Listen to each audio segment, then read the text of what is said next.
एक दिन एक संत प्रातःकाल भ्रमण के हेतु से किसी समुद्र के तट पर पहुंचते हैं।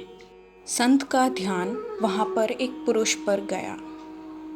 वह पुरुष एक स्त्री की गोद में सर रखकर सो रहा था। उस पुरुष के पास में एक शराब की खाली बोतल भी पड़ी हुई थी।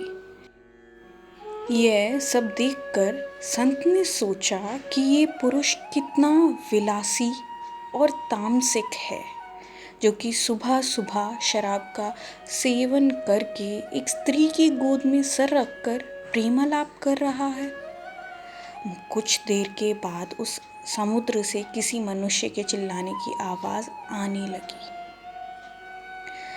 वो मनुष्य समुद्र में डूब रहा था, इसलिए वो बचाओ बचाओ ऐसे चिल्ला रहा था। उस संत ने ये सब देखा, फिर भी वो कुछ नहीं कर पाया क्योंकि उसे तैरना नहीं आता था।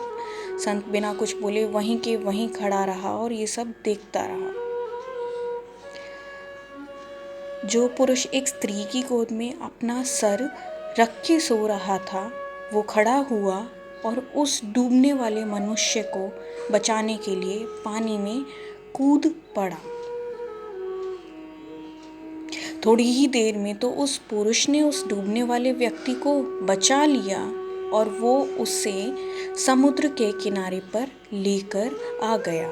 संत उस पुरुष के पास जाते हैं और उनसे पूछते हैं कि भाई तुम कौन हो, यहाँ पर तुम क्या कर रहे हो। उस पुरुष ने जवाब दिया कि मैं एक मछुआरा हूँ, मैं मछली पकड़ने का काम करता हूँ। आज कई दिनों के बाद में प्रातःकाल समुद्र से मछली पकड़ने के बाद जल्दी यहाँ पर आराम करने के लिए लौटा हूँ। मेरी माँ मुझे लेने के लिए आई हैं और उसको कोई दूसरा बर्तन ना मिलने के कारण वह इस मदिरा की बोतल में पानी भरकर मेरे लिए लाई हैं। मैं कई दिनों की यात्रा से काफ़ी थक गया था और इस भोर के सुहावने मौसम में ये पानी पीकर अपनी थकान कम करने माँ की गोद में सो गया। संत सोच रहा था कि मैंने जो कुछ भी देखा और उसका अंदाज़ा लगाया वो सब गलत था। उसे अपने आप पर गुस्सा आ रहा था कि मैंने कैसे किसी के बारे में ऐसा घटिया सोचा।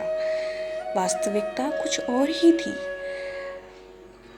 इसलिए हमें किसी भी निर्णय लेने से पहले उसके बारे में 100 बार सोचना चाहिए और अच्छे से सोचकर ही फैसला लेना चाहिए, क्योंकि कभी कभी हम फालतू के भ्रम में होते हैं और ऐसे भ्रम में आकर हम गलत फैसला ले लेते हैं। हमें जो जैसा दिखता है वैसा होता नहीं, उसका एक दूसरा पहलू भी हो सकता है, पर कभी कभी हम फालतू के भ्रम में आकर गलत सोच लेते हैं।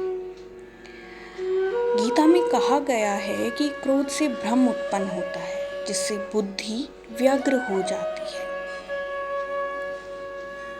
भ्रमित मनुष्य अपने मार्ग से भटक जाता है, तब सारे तर्कों का नाश हो जाता है, जिसके कारण मनुष्य का पतन होता है। स्मृतिभ्रंशा बुद्धिनाशो बुद्धिनाशात् प्रणश्यत्।